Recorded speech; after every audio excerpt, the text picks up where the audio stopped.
Thank you, Abraham. I love you, Abraham. Please tell Esther I love her. And if she ever needs help moving furniture, to give me a call. We're going to need this.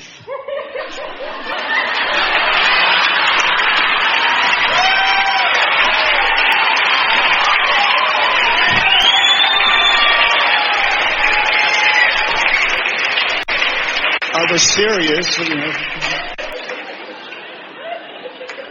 A lot of things have been happening since my brother's death this past July.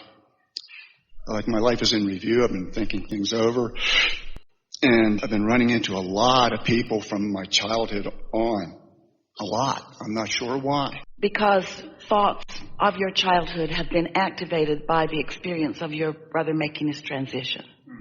It isn't because he is thinking about that and you're picking up on him. It's that around the time and subject of his making his transition, you became more contemplative of early days and you just activated more of those vibrations. And you know then what law of attraction does with that. Okay, well then that makes a lot of sense to me. Anything that's active within you, you're going to see more of it, because this getting ready to be ready to be ready to be ready, it goes across all subjects. Okay, well then it also explains how growing up was unpleasant at home. It wasn't good. Yeah. But I had a very vivid imagination. Yes.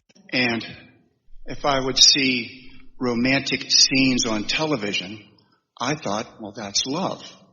So even in the first grade, I would see pretty girls and I would, in my mind, say, well, she's my girlfriend. And so I had a list of girlfriends, you know, and I started, but I maintained that, believing this is love. And so one time, not too far from home, I'd often walk around by myself, and I found this grass alley that I never knew was there, and I walked down the alley, and then there was one spot where it was just warm. It was warm. And then there was another location, maybe a half mile away. It's just on a corner of a street. Same sensation. And so moving forward a little bit, you get into that dating stage. You know, you're dating different girls. And, well, this is love, I thought, but it really wasn't. Then right before... Well, maybe not, but it was getting ready to get ready to get ready. You can't be other than whatever your point of attraction is, and that's okay.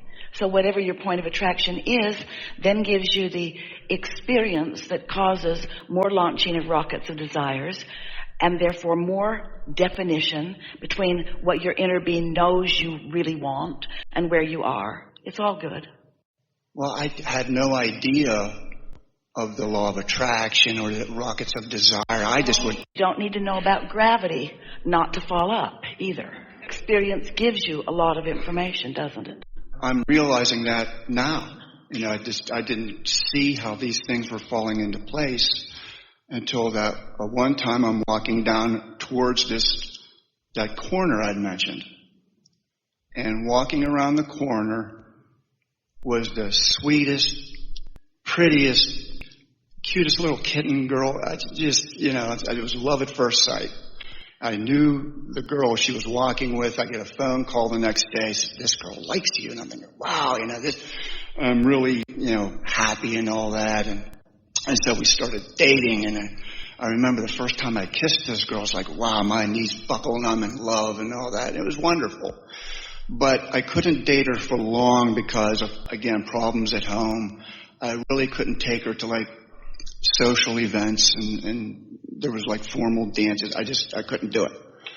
And I was trying to hide from everybody the circumstances I was living with. So I break up with this girl. And I really broke my own heart. And I thought it was all forgotten, but it's sort of coming back. But anyway, what I didn't understand was, as time moved on, I would push love away if it was available. We want to interject something here just very briefly. We want you to realize that every time you say, I didn't understand, you're speaking from a place of now understanding. And it serves you to speak from your now understanding place as much as you can. Because whenever from a place of understanding you say, then I didn't understand, you introduce resistance into what you now understand. Yeah. That's why looking back is usually not very productive or satisfying. But continue. Eventually, I happened to come across who would become my wife and still is. And I'm very blessed. I've had a wonderful life with her. But again, I can look back and see opportunities to correct mistakes that I missed out on. I didn't realize that But here's the thing. the universe was just constantly... We really want you to feel the futility of that, the futility of looking back, the unproductiveness, the not benefit of looking back and pinpointing a missed opportunity. Because there is no such thing.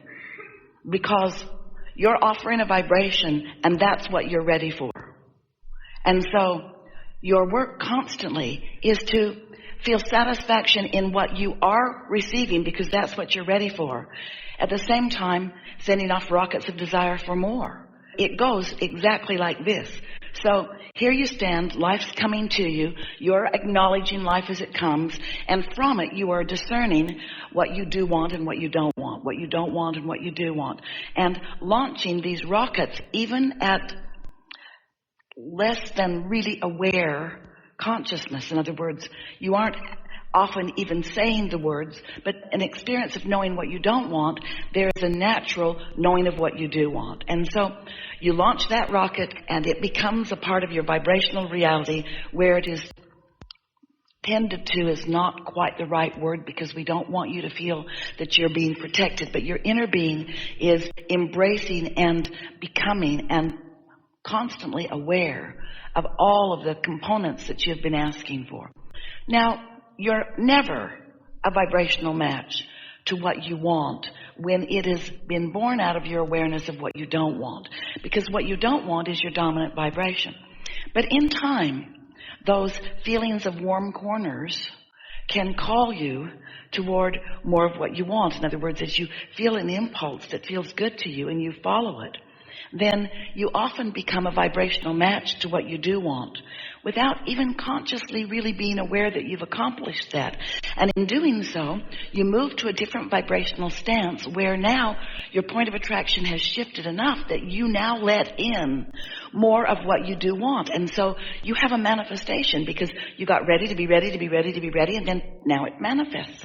With that manifestation comes the satisfaction of the manifestation, of course, but also a new set of contrasting experiences that causes more launching of more desire, and on it goes.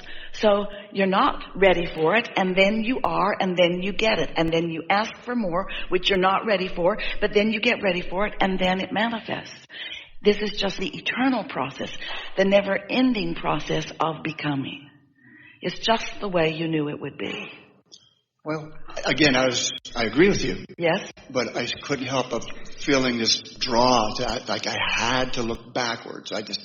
That again, when I mentioned these two spots where I was feeling, well, that one other spot, that grass alley, was right behind this girl's house. I didn't even know that. And that had never occurred to me till within recent weeks how, again, the law of attraction has been following. Can you hear us when we say? So we'll go back there with you, and we will for a brief moment feel the discord of your family life. And from it, we will recognize your often launching of a powerful desire for a life more like the ones you saw on television and not like the one you were living at home. That was a steady stream of rocket firing that you were putting into your vortex.